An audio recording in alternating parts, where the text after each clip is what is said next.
Welcome to WP Training Kit, video number 4, how to perform site redirection. In this video tutorial, we are going to learn everything about site redirection, what it is and how to set up for yourself. So let's get started.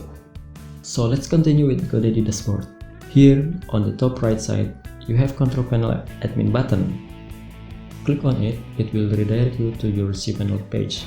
So here it is, your cPanel page with all the options. Scroll down and you'll see everything: files, database, domains, metrics, software, security, email, web applications, preference, and advanced. So here we need this redirects option in domains, this one.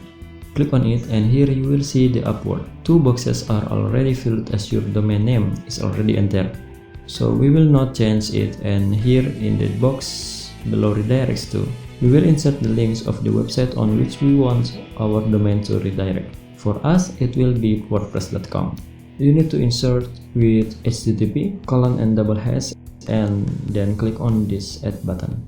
So here is the confirmation message that all the searches with our domain name will be redirected to wordpress.com.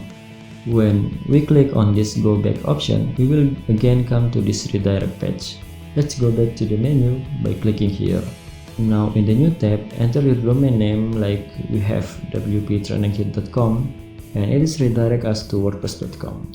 Just as we have set it. Again, go back to redirects option in domain, click on it, scroll down, and here it is showing the redirect link we have just added.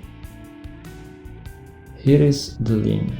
The type is permanent, and here the delete option if you want to delete it. We will delete it now because we don't want it to redirect now.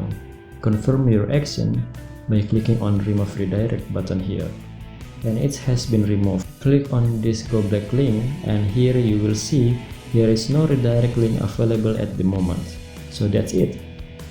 Thank you for watching. In the next video we will learn about how you can change your name server with our step-by-step instruction. See you in the next video tutorial.